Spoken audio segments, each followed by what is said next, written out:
The sailing man is a tough man, with the sun and the spray on his face. And all he asks is a following sea and the thrill of a sailing man's race.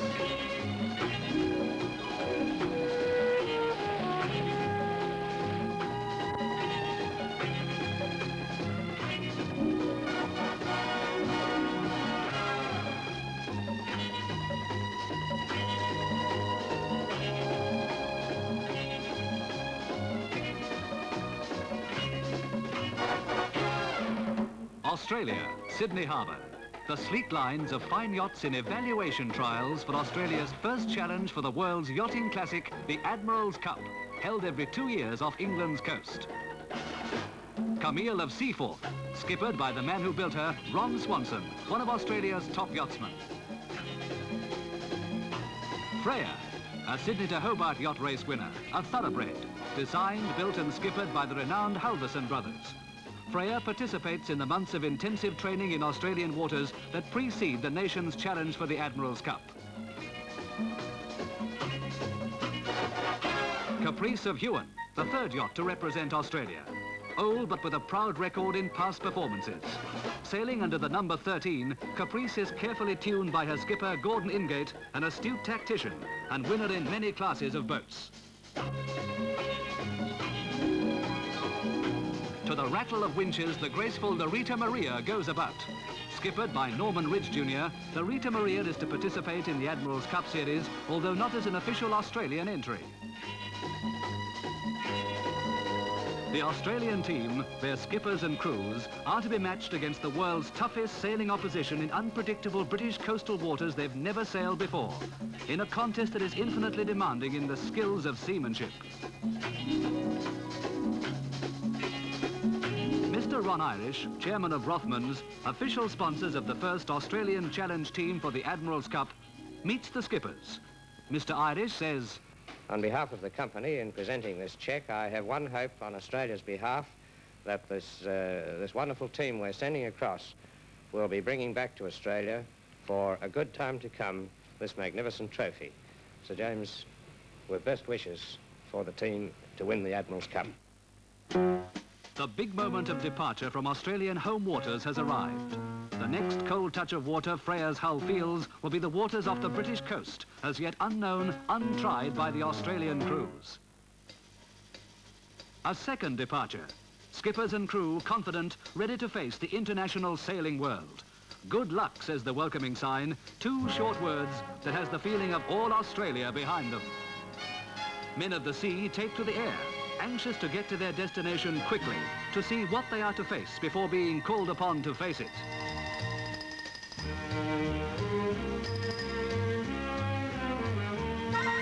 The Qantas V-Jet touches down at London Airport.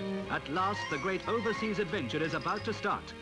The skippers and crews of Australia's challenging yachts walk into the warm welcome the British extend to the yachtsmen from down under. Lieutenant Colonel Chapman greets team members.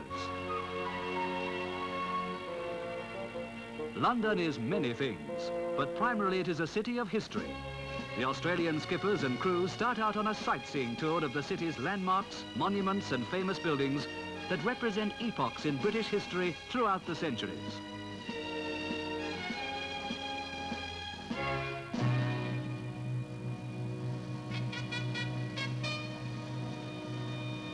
The Australians arrive at Royal Cowes on the Isle of Wight, separated by the Solent from the south coast of England.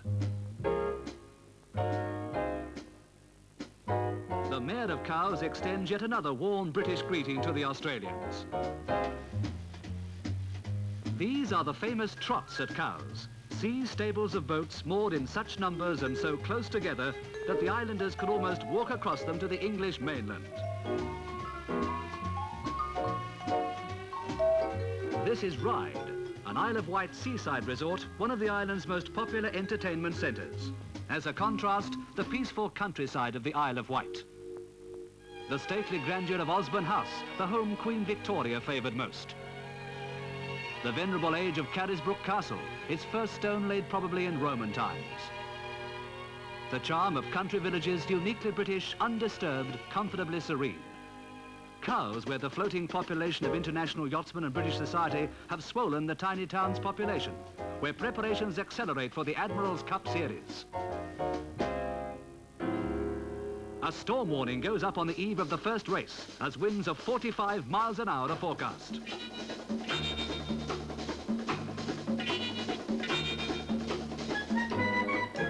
Conditions are bad, but the gale winds and choppy seas do not deter the Australian team from their last-minute training.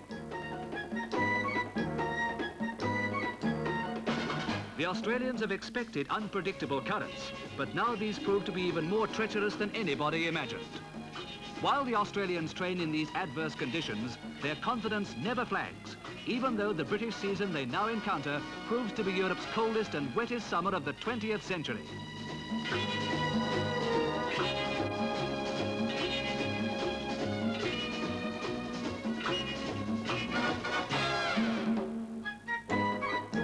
To the Australians, it is an awesome introduction to the English Channel where they will race, if weather permits.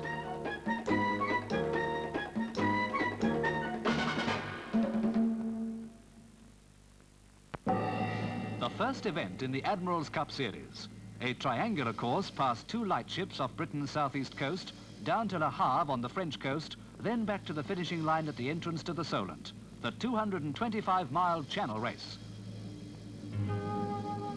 The morning of the big race dawns deceptively calm. The Class 1 yachts are poised, as though trying to sense if there'll be a change in the weather. Crowds throng the shoreline to watch the race. Then they're off, away to a good start in a light southwest breeze.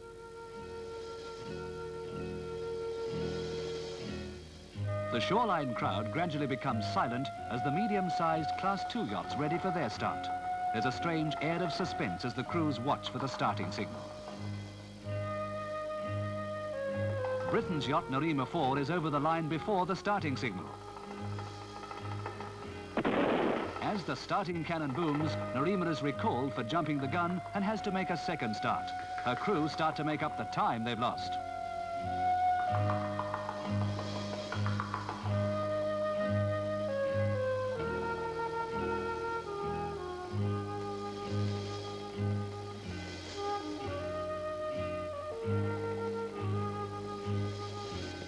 "15 minutes after the start of the Class 2 yachts, the Class 3 yachts get away, 2 waves astern. Spectator interest builds as the wind begins to die. With wind pressure lessening, the onlookers know it's now anyone's race. Within minutes, the breeze becomes almost nothing. The crowd on shore holds its breath as much as the wind holds its own, when the progress of the few yachts that can still sail becomes an eerie, dream-like glide across the stilling water. Then, as the last breath of breeze ends, the entire fleet is becalmed, as though the yachts are caught in the middle of a mill pond. Totally unexpected, frustrating, maddening, limp sails, motionless, and nothing to do but endure its frustrations, wait for it to change. In time, the stirrings of a returning breeze. The spinnakers are roused. They sense the movement in the air and reach for it. Caprice reacts, a courtship of canvas and elements, an eventual fulfillment.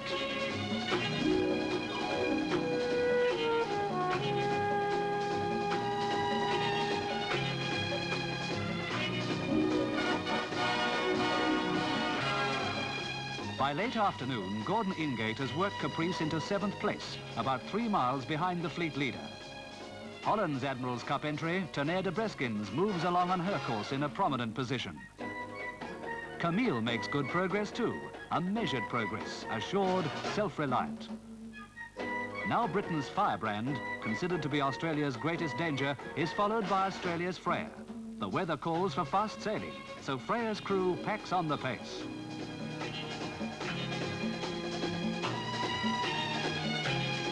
Australia's Caprice at night. Caprice's navigator diligently plots his course across the unfamiliar waters of the English Channel.